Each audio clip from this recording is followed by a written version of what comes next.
On May 3rd, 2026, a headline exploded across tennis social media, claiming that Princess Vittoria had personally welcomed Alexandra Eala to Rome.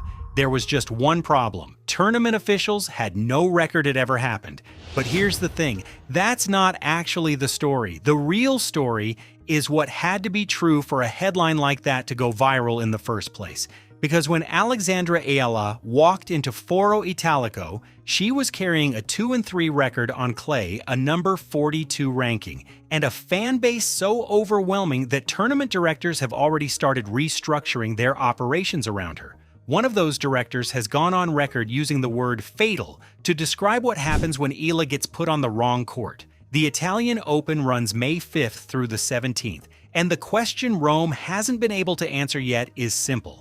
Can the player match the size of the phenomenon she's already become? The organizers need to keep more in mind where the players are from and what the actual fan base is here. To really understand what's going on in Rome, you need to understand what Alexandra Eala actually is. And the facts here are far more specific than the mythology. Eala was born on May 23, 2005 in Quezon City, Philippines. She stands 1.75 meters tall, plays left-handed with a two-handed backhand, not the profile of a passive defensive baseliner. Her technical development was shaped by coaches Joan Bosch and Alexandro Villain at the Rafa Nadal Academy in Mallorca. And that same academy is where Eala went back to in late April 2026, right between the Madrid Open and Rome, specifically to rebuild her mechanics on clay.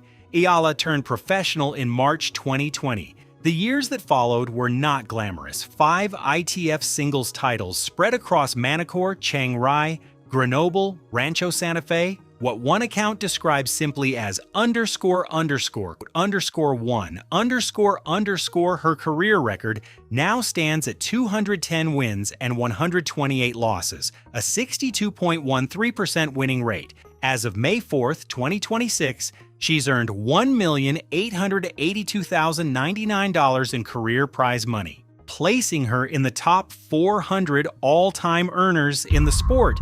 And yet, none of that explains why tournament directors are losing sleep over her scheduling. As a tennis country, you can hardly even remember a player from the Philippines, and then you all of a sudden get this talent. James Blake is the tournament director of the Miami Open. And when it comes to Alexandra Eala, Blake hasn't speculated, he's documented.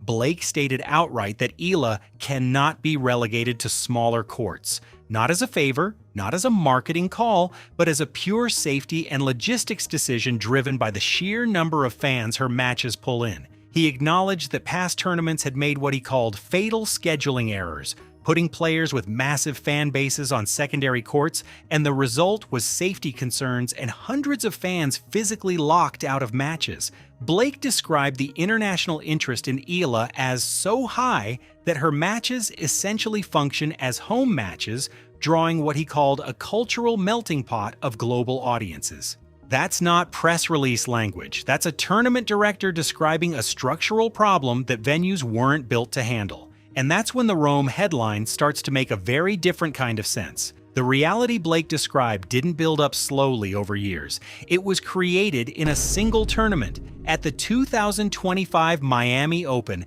Alexandra Eala walked in as a wild card, ranked outside the top 100, and reached the semifinals.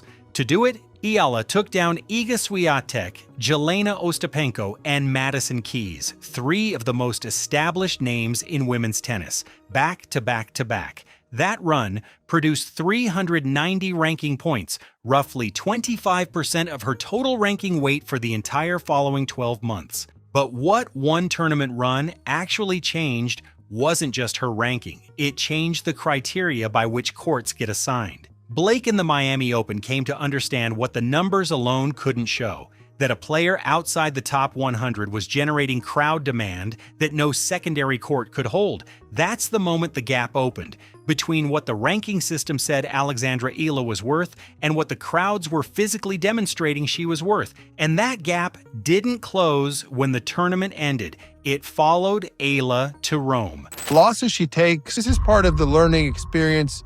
She's too good a player. She'll figure it out.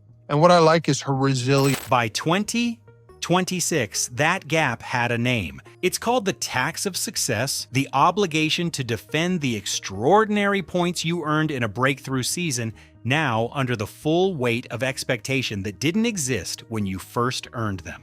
Eala's 2026 season is not a collapse. It's a consolidation under serious pressure. She reached a career high of number 29 on March 16, 2026, built on a quarterfinal run at the Dubai Tennis Championships, beating top 10 player Jasmine Paolini along the way before falling to Coco Gauff, and a round of 16 at Indian Wells, where Gauff herself withdrew from their match trailing 6-2, 2-0, but the clay swing has shown a real gap. Second round exit at the Madrid Open beaten by Elise Mertens 6-2, 6-1. A first round loss in Stuttgart to Leylah Fernandez, a 2-3 record on the surface heading into Rome. After Madrid, on April 24th, Eala pulled out of the Catalonia Open, a WTA 125 event, and went straight back to the Rafa Nadal Academy to fix the problem. And while Eala was doing that, a YouTube channel was busy rewriting the entire narrative. The specific claims circulating about Rome, Princess Vittoria of Savoy formally welcoming Eala to the city, an unnamed official saying, "I've never seen a crowd like hers in 40 years. Those came from a YouTube channel called Tenalysis, which published a video with exactly those headlines in early May 2026. Here's what the record actually shows. A thorough review of official documentation from the Internazionale BNL d'Italia, the Italian Open itself, shows no record of any meeting between Vittoria of Savoy and Alexandra Eala. Zero.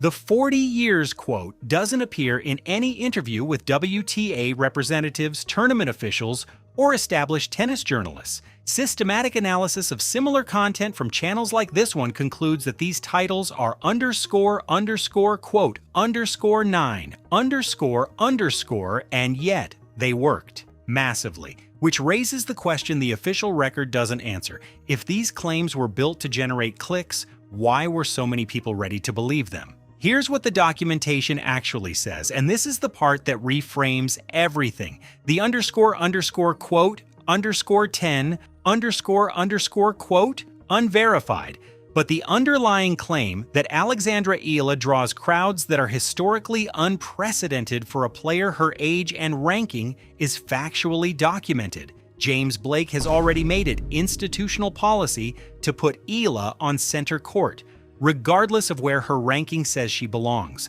Not because of politics, because of the physical reality of how many people show up.